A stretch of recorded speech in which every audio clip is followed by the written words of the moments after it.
அனைவருக்கும் வணக்கம். என் பெயர் ரிஷன். நான் 4ஆம் வகுப்பு ஆ பிரிவில் படிக்கின்றேன். நான் இன்று காமராசர் அவர்களை பற்றி பேச வந்துள்ளேன்.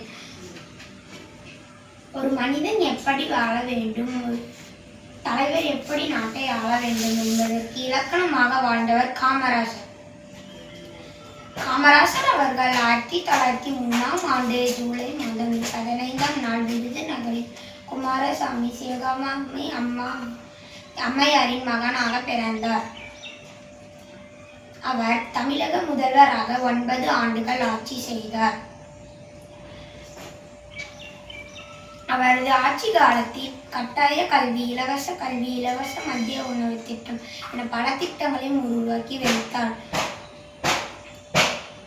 நீர்ப்பாசன திட்டங்கள், அணை கட்டுதல், மின்துறை சாதனைகள், நெய்வேலி, பழுப்பு நிலக்கரி சுரங்கங்கள், காமராசரின் ஆட்சியின் அசத்தல் திட்டங்களால் வளமானது நாடு. காமராசர் அவர்கள் எளிமைக்கு உதாரணமாக வாழ்ந்தவர். அவர் முதலமைச்சராக இருந்தபோது அவரது தாயார் பொது குழாயில் தண்ணீர் பிடிப்பதை பார்த்த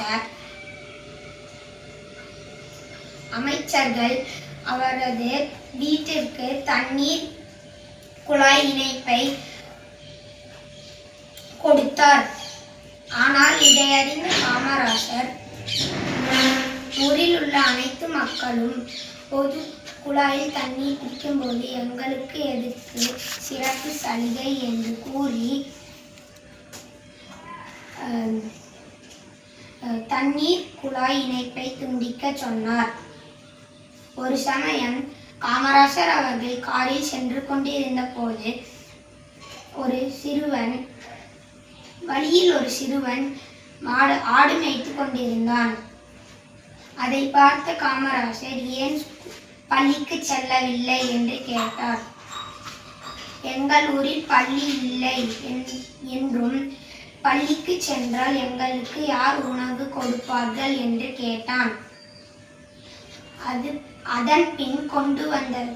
அதன் பின் காமராசர் பல புது பள்ளிகளையும் மற்றும் இலவச மதிய உணவு திட்டங்களையும் உருவாக்கி வைத்தார். கல்விக்கண் திறந்தவர், கர்ம வீரர், கருப்பு காந்தி, படிக்காத மேதை, பெருந்தலைவர், கிங் மேக்கர் என்றெல்லாம் புகழ்பெற்றவர் காமராசர் அவர்கள் 1975ஆம் ஆண்டு காலமானார்.